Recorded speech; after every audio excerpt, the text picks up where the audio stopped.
आज के इस वीडियो में हम आपको भारतीय संविधान में वर्णित अनुसूचियों के बारे में बताएंगे। हमारे भारतीय संविधान में 12 अनुसूचियां हैं।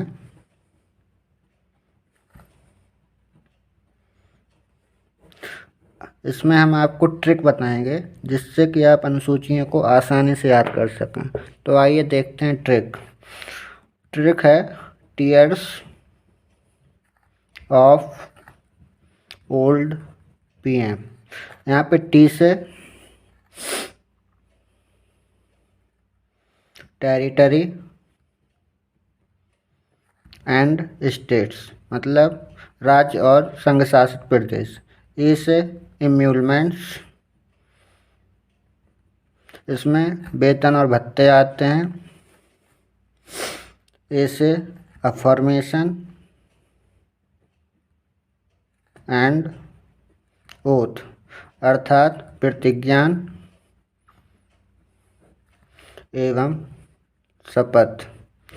प्रतिज्ञान और शपथ में बेसिकली ये डिफरेंस होता है, जब कोई मुख्यमंत्री, मंत्री या प्रधानमंत्री या राष्ट्रपति अपनी शपथ या प्रतिज्ञान लेते हैं, जब शपथ लेते हैं तो उसमें वह ईश्वर को साक्षी मानते हैं और प्रतिज्ञान लेते समय उसमें वह ईश्वर का कोई जिक्र नहीं करते हैं। और देखा जाए तो दोनों ही अपने आप में एक तरह से प्रॉमिस होते हैं, लेकिन शपथ में क्या होता है कि जैसे वह अपना प्रॉमिस जो कर रहा है वो जब वो तोड़ता है तो उसमें ये होता है कि उसे हायर अथॉरिटीज से पनिशमेंट मिल सकता है। आर से होता है राज्यसभा में सीटें फिक्स करना। राज्यसभा हमारे संसद का एक भाग है जो कि जिसे हम उच्च सदन जानते हैं। संसद के 3 भाग होते हैं। संसद 3 भाग से मिलकर बनती है, जिसमें पहला होता है राष्ट्रपति, दूसरी लोकसभा और तीसरी राज्यसभा। तो राज्यसभा जो है उच्च सदन होता है, लोकसभा निम्न सदन होता है और ये राष्ट्रपति अपने देश का प्रथम नागरिक होता है। एस में होता है शेड्यूल्ड एरियाज, अनुसूचित क्षेत्र। ओ से अदर ट्राइबल एरियाज, इसमें कि ATMM। ए से असम, टी से त्रिपुरा, एम से मेघालय एंड एम से मणिपुर।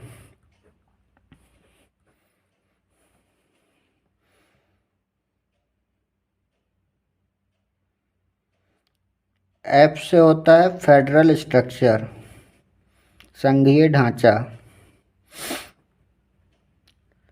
इसमें बेसिकली संविधान में जो 3 लिस्ट होती हैं, सेंट्रल लिस्ट, स्टेट लिस्ट और कंकरेंट लिस्ट। सेंट्रल लिस्ट इसे हम केंद्र सूची बोलते हैं।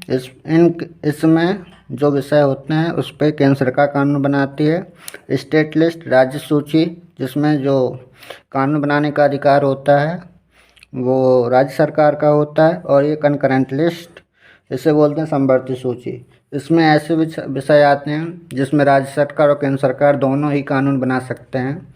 यदि इनके बीच में कोई मतभेद होता है तो उसमें केंद्र सरकार द्वारा जो कानून बनाया जाता है उसे मान्यता दी जाती है। कंकरेंट लिस्ट को ऑस्ट्रेलिया से लिया गया था।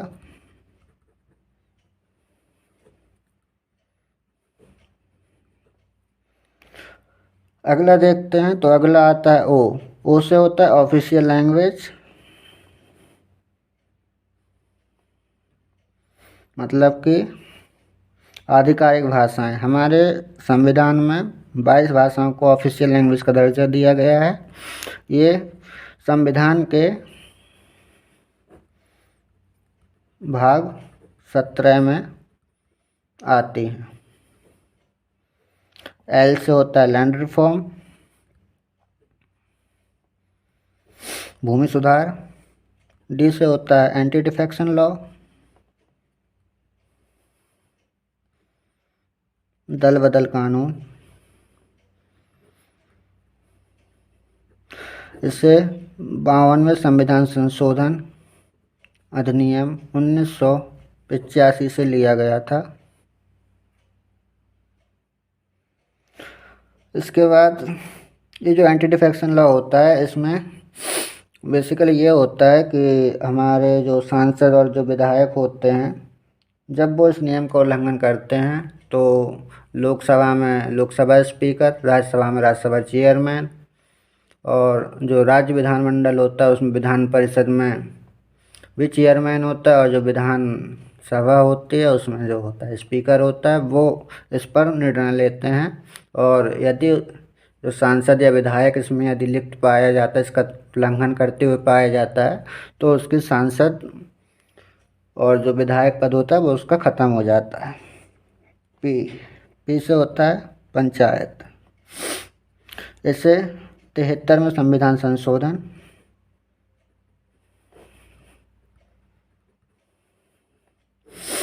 1992 के तहत भारतीय संविधान में संवैधानिक दर्जा दिया गया था। इसे हम भाग 9 में शामिल करते हैं। इसमें जो अनुच्छेद हैं वो 243 से 243 ओ तक आते हैं। अब आता है एम। एम से होता है म्यूनिसिपैलिटी। म्यूनिसिपैलिटी नगर निगम। ये 74वें संविधान संशोधन 1992 के तहत इसे भी शामिल किया गया था भारतीय संविधान में, और इसे भाग 9A में रखा जाता है। इस तरीके से हमने देखा कि हमारे संविधान में 12 अनुसूचियाँ होती हैं, और ये मैंने आपको जो ट्रिक बताई है ये काफ़ी इजी है याद करने में। Thank you. जय हिंद, जय भारत।